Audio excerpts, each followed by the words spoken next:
Punta kami nalagamit na tayo. Si John. Yan na lang mga pangarap nila ay makapaglingkod lang po sa inyo. Ang pangarap nila ay makapagbigay po ng tulong na kayo rin po ay magiging proud din po sa kanila. Kaya sila po, kaya po yung best choice at tinawag din po sa kanila kasi sila mayroong potensyal po na makapagawa pa po ng pagbabago dito po sa ating distrito na hindi pa po natin nakikita. Kaya sana po, samahan niyo po kami. Alam mo naman po, sa tagal-tagal po ng panahon, nakakailang laban na po tayo, magkakasama po tayo. Simula pa lang po nung mahaba pa yung buhok ni Led Sarkal, hanggang po sa lumaban na po ako ng 2022, magkakasama na po tayo. Kaya ngayon po, naitatanong ko lang po sana, dito po may laban po tayo susunod. Sasamahan niyo po ba kami? Promise po yan, mga kapitbahay. Kaya-kaya. Yun naman po. Kaming malimang konsyal po. At syempre naman, ang ating minamahal po talaga na Congresswoman Apple Nieto. Samahan po natin sa mga kapitbahay. Ako naman po, nagpapasalamat po ako sa inyo, sa tiwala, sa suporta, sa pagmamahal. Ako po, susuklihan ko lang po lahat yun sa inyo lahat. At maibawi ko lang din po ang utang po sa inyo sa pagsiservisyo ko. Mahal po kayo. Maraming salamat at mga kapitbahay. Maria! God first. Maraming salamat po. Dahil pinusin na po yung oras niya sa pag-recall sa District of Tres. Palapakan po natin kung si Anton Sarkal. At ngayon po, dahil siya naman po ipakilala sa inyo ang magiging katawang ni Yorme sa Kongreso. Dalawang terminong konsihan ng District of Tres, laging top-notcher councilor sa buong Maynila. Napakaganda, napakasipag, damang-dama ang puso sa paglilingkod at lagi niyong makikita sa mga bawat sulok ng inyong barangay. Ang buong pusong paglilingkod, Congresswoman Apple Nieto!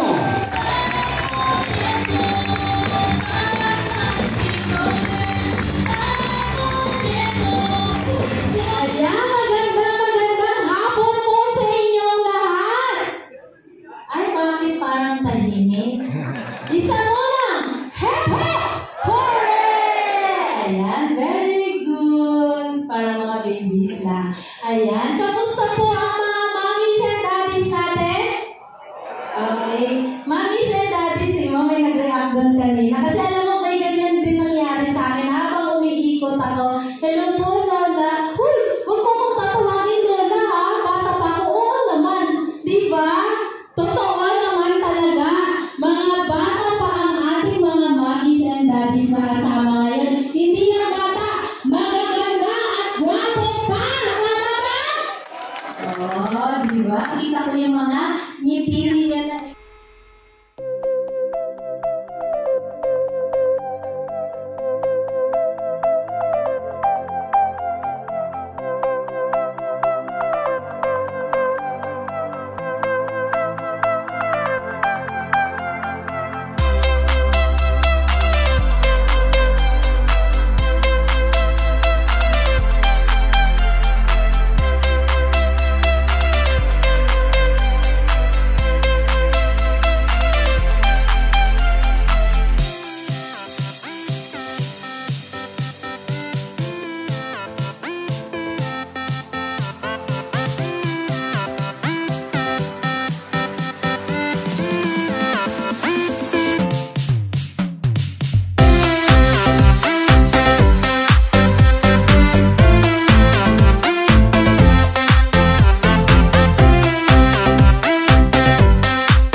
O pagkagising sa puputeo. Sa Parandejon. Chairman, ano na? Nay, alaws pa. Iuwi. Bukas ulit, gigising. Ano na, chairman? Wala pa ba? Lo, wala pa. Eh, mamukat-mukat mo, yung matanda, tinawagan ng apo. Lola, pasyalan mo naman kami dito sa Cavite, namimiss ka namin. Lolo, pasyalan mo naman kami dito sa Bulacan, namimiss ka namin. Nagbakasyon ngayon yung matanda. Oh. After 2 days, bumalik na Santa Cruz. Oh, saan pupunta yun? Sa barangay. Chairman, ano na? Nakunay, nagkabigayan kahapon, wala ka. Wala na. Parang may mali. Diba? Mali talaga. Hindi ko mag-gets bakit kailangan pa nilang baguhin. Eh, maayos naman na yun. Ganun na yung sistema. Panatak na yung mga tao. Pag nabuwan na, ginawang lima. Oh, di ko ba? Tingnan ninyo. Oh. Pangalawa, totoo ba na kapag hindi ka na botante, wala ka na rin pensyon? Wala na. Tingnan ninyo. Kung hindi masakit yan, tingnan natin. Ano sabi ko? May sakit o wala? Botante hindi. Alam mo bakit ko sinimplify? Para walang masyadong maraming tanong. Ang kwalifikasyon, edad at taga-Maynila. Wala na. So ang ibig nila sabihin ngayon, yung nanay natin, tatay natin, nakahirati sa karamdaman, 6 na taon nang hindi nakakaboto. 2 eleksyon na. E di tanggal na yun sa listahan ng botante. Tama po ba? Dahil siya wala ng boto, wala na rin siyang pensyon. Wow! Chihuahua.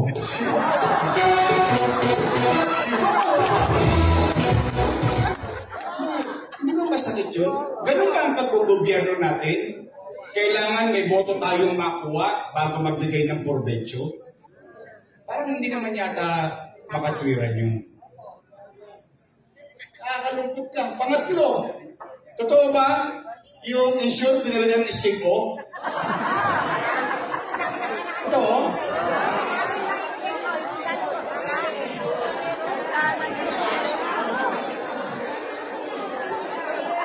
Salamat.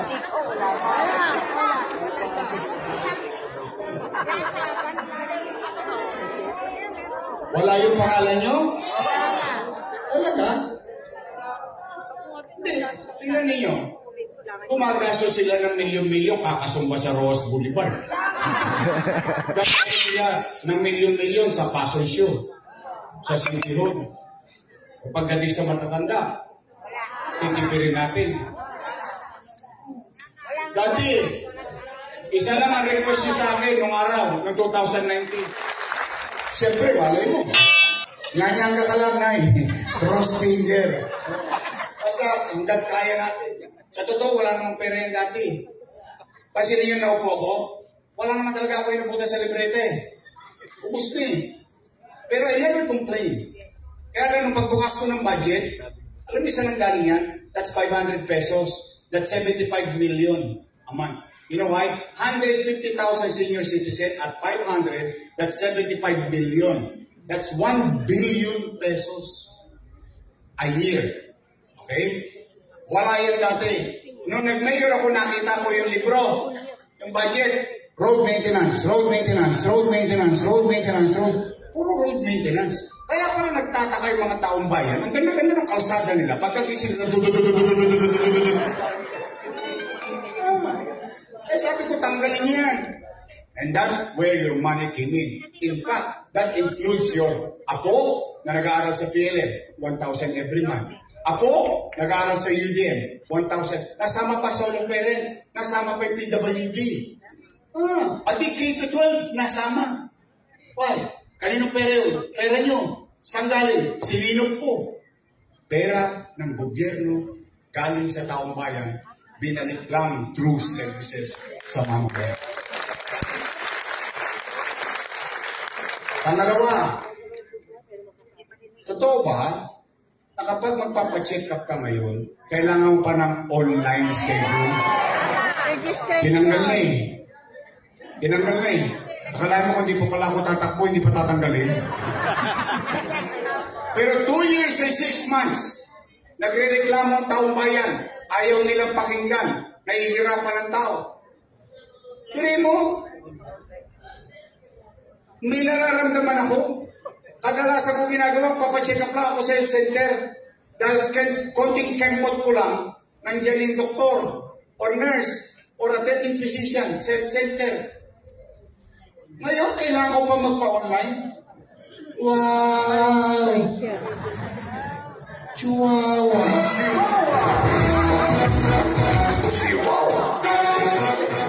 Nay, tay, lolo, lola. Diyan yung mahalata ang leader. Hindi niya naunawaan ang katayuan ng kanyang nasasakupan. Bakit? Ipaliliwanag ko. I will give credit where it's due. Simula ng akin panahon at sinundan kong panahon kay Era, kay Lito Atienza, kay Lynn, kay Lopez, kay Bagachin, kay Villegas, kay Lacson. Simula noon hanggang sa panahon ko, ang health center system ay pinupuntahan ng tao 1-2. 1 kusawa.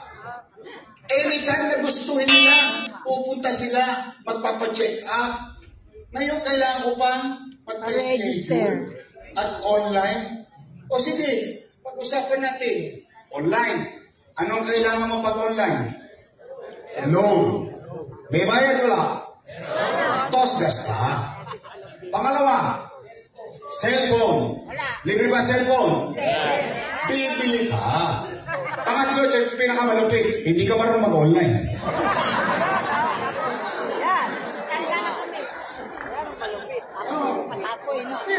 Ano ka mag-online? Nay, anong pangalan mo? Pangalan niyo po? Nanay Antonia, sample lang ito ah. Hindi ito mangyayari sa iyo. Sample lang, maghahalimbawa lang ako ng sitwasyon. Si Nanay Antonia, inahapo.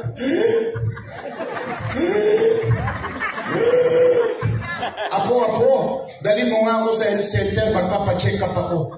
O sumagot yung apo, tumigil ka lola, wala kang online ha. Ano nangyari kay Nanay Antonia?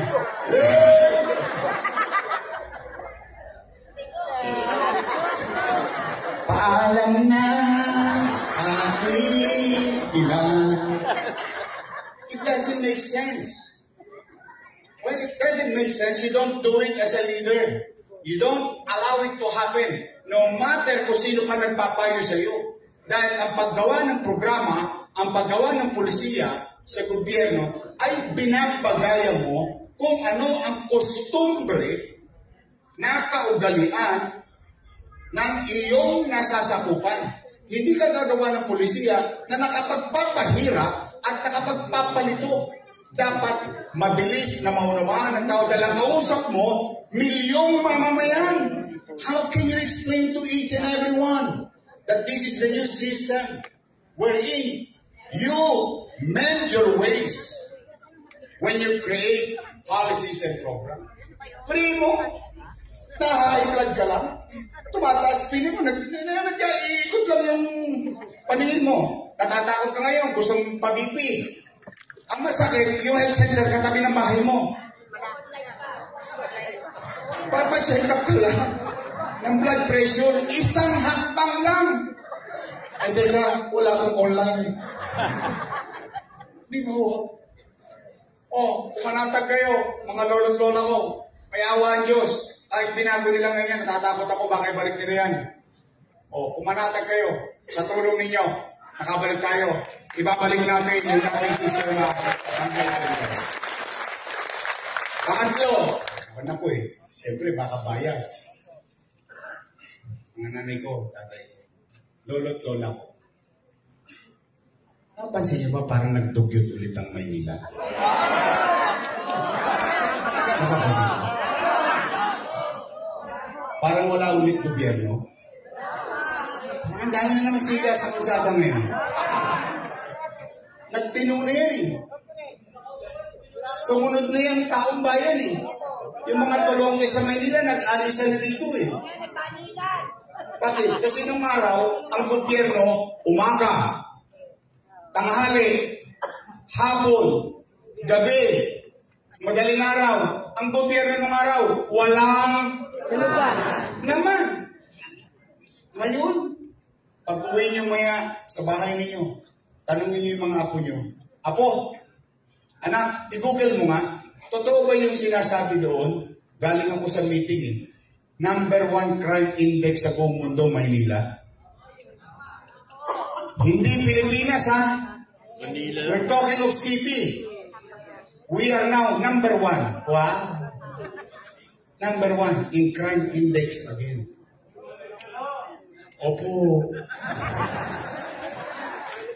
Panglima na tayo sa buong mundo na kinatatakutan ng turista. Samantalang nung araw, lahat ng ginagawa sa Maynila, kinokopya sa buong bansa.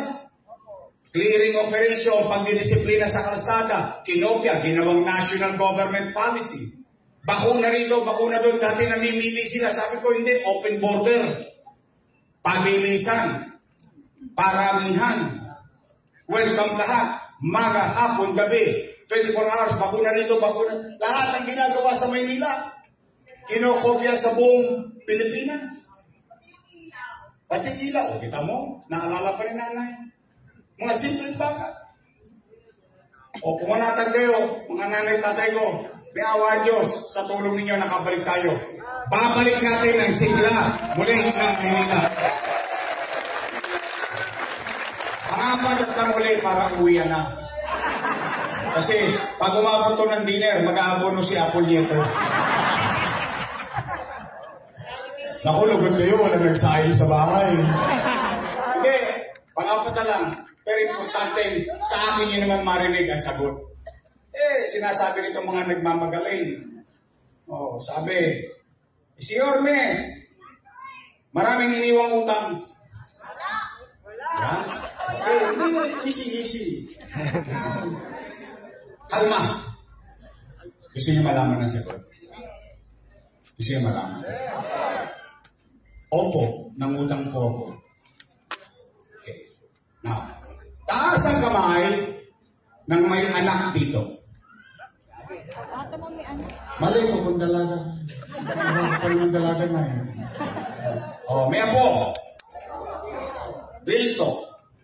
Pag walang makain ang anak nyo, walang madede ang apo nyo, gagawa nyo ng paraan. Gagawa nyo ng paraan. Itatawid nyo? Iraraos nyo? Talaga? Totoo ba yung kasabihan ng isang ina, ng isang ama, o isang magulang, isusubo na lang niya, ibibigay niya pa sa mga anak niya?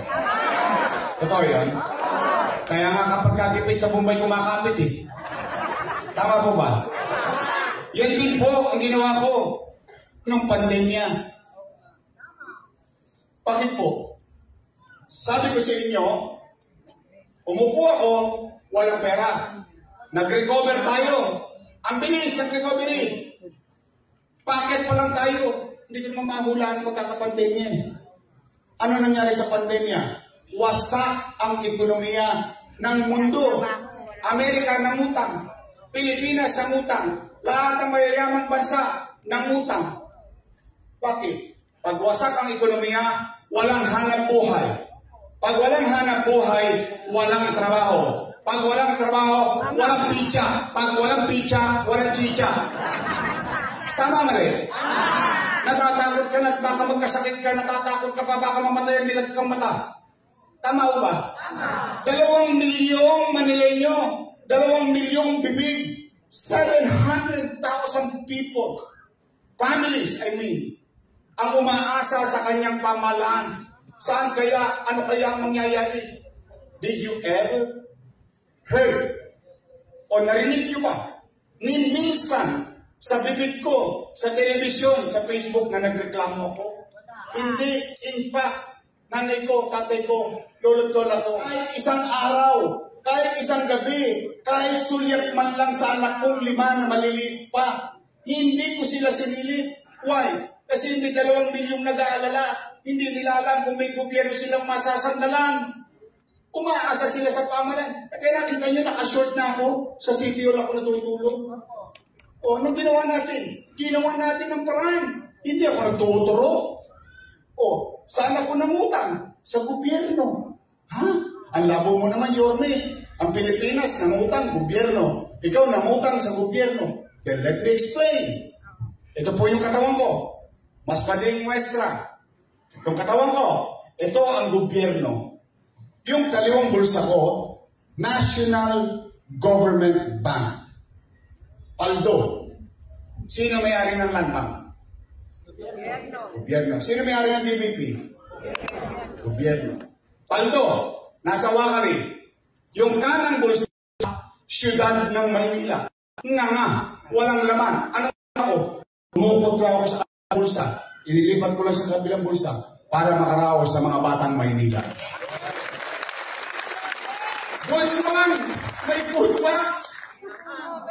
Hindi pa nga nauubos yung isang food box. Dumarating mo may isang food box. Tama ba? Nakaraos tayo? Yung ibang syudad, mas mayaman sa atin, ang pinamimigay, supot.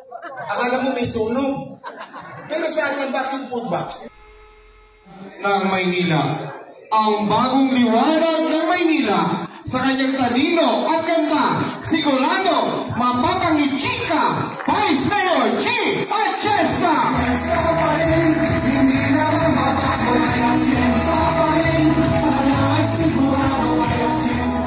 Marami kayong naalala doon sa kantang yun, alam ko. Dahil pagpasok ko po dito, ang daming kababaihan.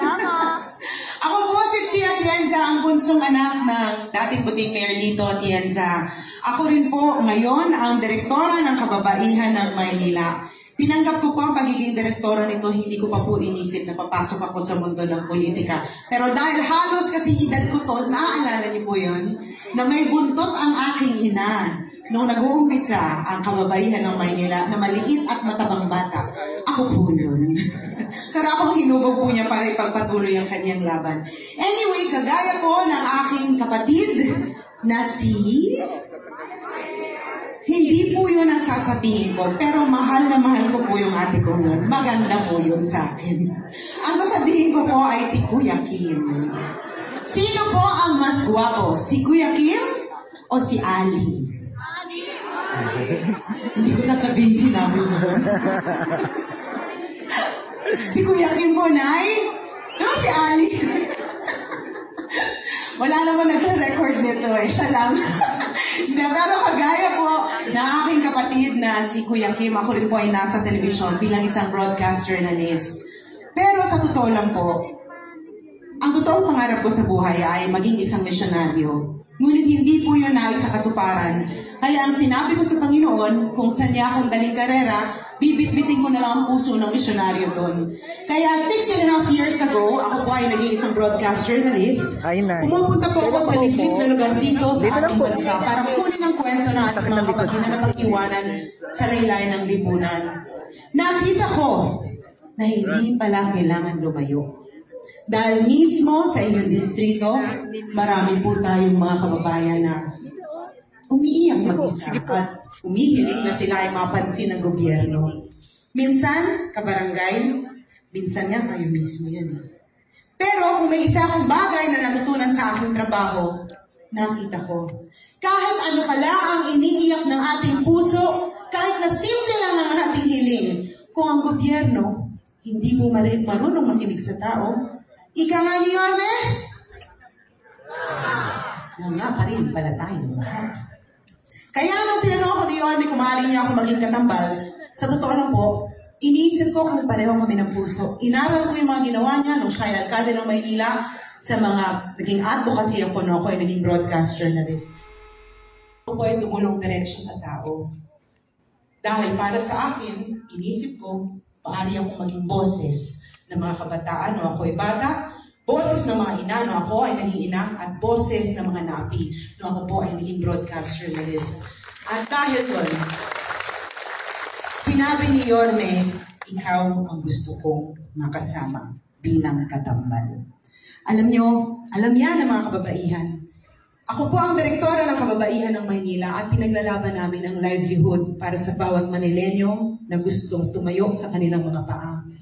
Bilang direktora, inilalaban ko palagi na dapat inaalagaan ang ating mga kababayan na hinahayaan nilang maluto ang kanilang katawan sa ilalim ng araw, sa ilalim ng ulan para lang matustusan ang pangangailangan ng kanilang mga pamilya.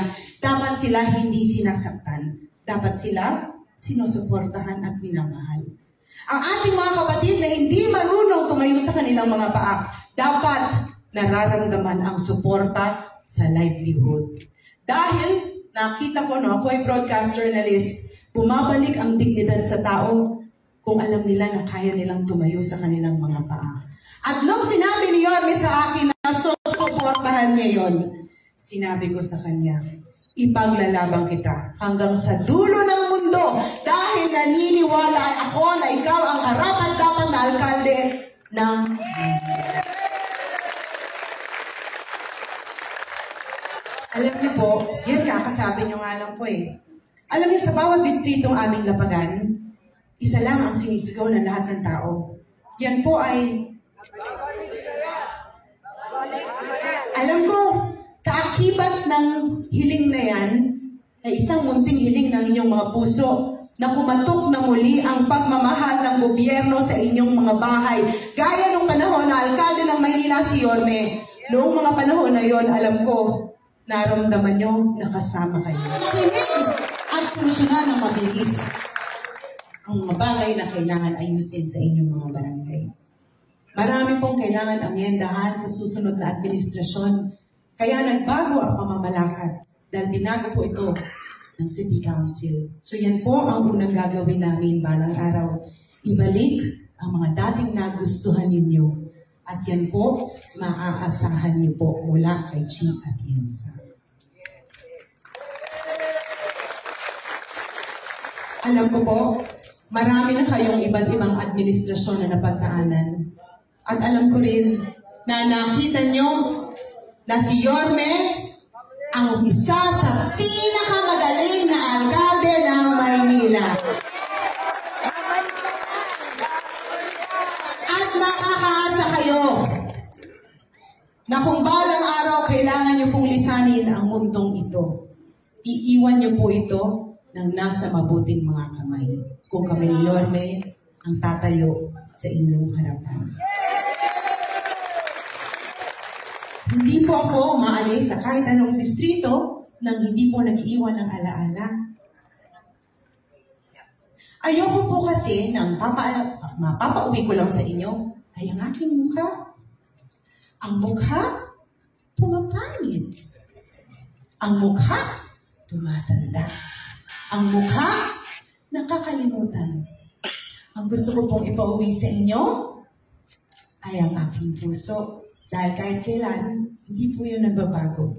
Aming mga mahal na lolo at lola, gusto ko po alam ninyo na kung balang araw, masugit po namin ni Yorme ang corona.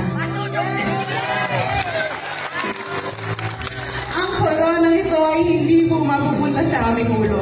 Ito po ay mapupunta sa inyong ulo, sa ulo ng inyong mga anak, sa ulo ng inyong mga apo, at sa ulo ng susunod na henerasyon. Dahil yan po ang rason kung bakit kami nandito ngayon. Para po sa inyo at para sa Panginoon.